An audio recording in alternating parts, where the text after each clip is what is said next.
Bonjour à tous et à tous, bonjour à tous les suiveurs et à tous les inconditionnels de Grégoire Omnisport. Dom Gane Ndiaye, Warul Tit, Warul Ragal. Voici quelques réactions après la victoire des Lions du Sénégal. Donc, première réaction, c'est le coach Aliou Cissé. Néna important de débuter par une victoire. Donc, Aliou Cissé Néna amna donc contentement ak mbecté ci victoire Lions du Sénégal. Te Néna démarrer avec une victoire. Donc, commence avec victoire.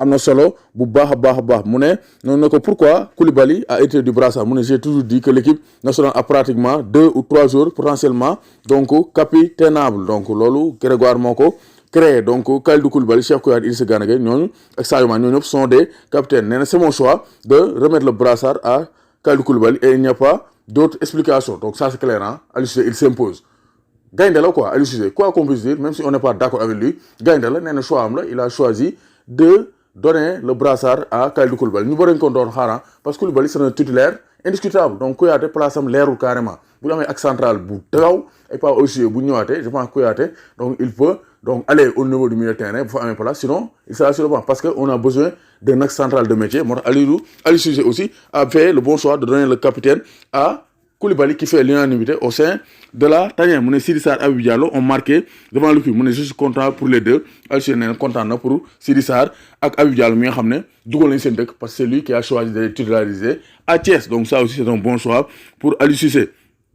Nous coach, comment analysez-vous la prestation de votre équipe? Je félicite le coach Valdo, donc Valdo Candido, donc c'est-à-dire le coach du Congo. Je lui disais que tout petit, je venais au Parc des Princes pour le voir. Donc, moi, on dit Serranti, Valdo Candido, qui est un ancien donc, joueur du Paris Saint-Germain. Donc, c'est pour dire qu'Aliou Cissé aussi, il n'oublie pas le passé. Ce fut un match presque abouti, surtout en première période. Ça, c'est clair. Première période, le Lyon est grand football. On s'est procuré des occasions, on s'est fait plaisir. Mais en seconde période, on a eu beaucoup de difficultés pour développer nos jeux. On devait garder un peu plus de justesse technique. Oui, il faut augmenter la justesse technique, car il est important d'entrer dans une compétition avec une victoire. Donc là, l'équipe a montré donc un autre visage en seconde période. Est-ce que vous avez parlé du résultat de la Guinée-Bissau? Ce que la Guinée-Bissau fait ne m'intéresse pas. Donc, Zori, ma match bi mi-temps waxu len ne Guinée-Bissau gagné et tout. Donc là, il ne s'occupe pas des résultats des terrains ailleurs. Mom li ko intéressé moy match bi, motax né relâchement bi. Donc c'est pas dû au résultat de la Guinée-Bissau, mais quand même les joueurs ont manqué un peu de fraîcheur en seconde période et un peu d'imagination motax quand même. Donc ils n'ont pas réussi à accélérer en seconde période. Donc Augustin Senghor mom néna, donc il faudra juste enchaîner avec les Swatini. Donc Augustin Senghor néna amul Khalat. Il faut enchaîner avec une victoire face à l'Eswatini.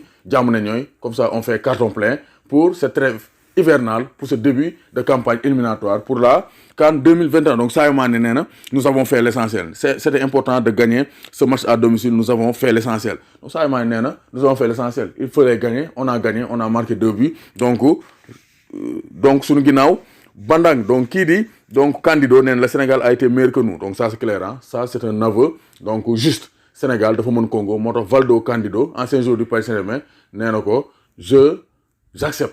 j'accepte que le Sénégal a été meilleur que le Congo. Donc ça aussi c'est clair boo ko waxul sax dëgg la. Donc Tassirou Diallo nee na il faut encore rectifier quelques erreurs. Donc Tassirou Diallo ancien international, ancien donc joueur de l'AS Police, donc nee na il faut encore rectifier certaines erreurs. On a peiné à nous déplacer au milieu de terrain. Donc nee milieu de terrain war naa gën a mën a mobile ah. Donc loolu nee na war nañ ko mën a améliorer.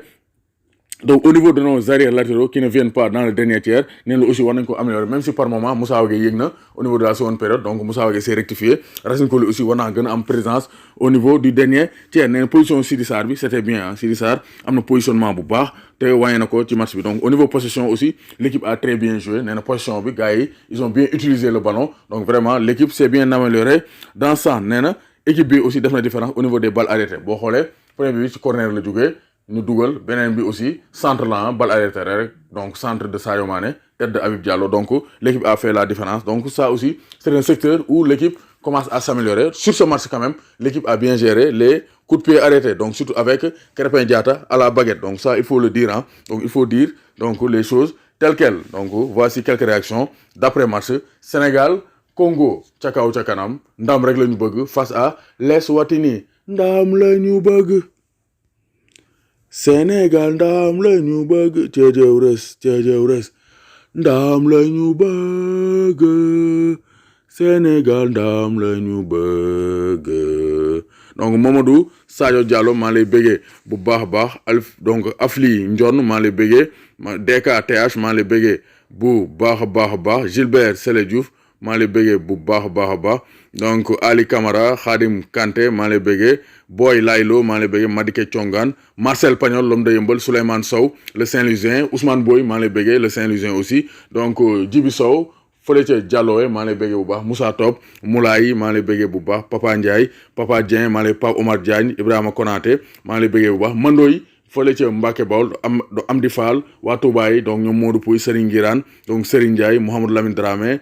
Mouhamadou Lamine Bara Youssouf Bey maa lay bëggee Cheikh Dieye depuis le Maroc Modou Mboup maa lay bëggee borom Sacré-Cœur borom Guinguinéo donc maa leen di bëggee Malick Cissé Maodo Diop Waalo Couture Mansour Diop Mansour Dia Djibril Sissoko donc Frank de Jong Papalay Camara maa leen di bëggee di leen bëggee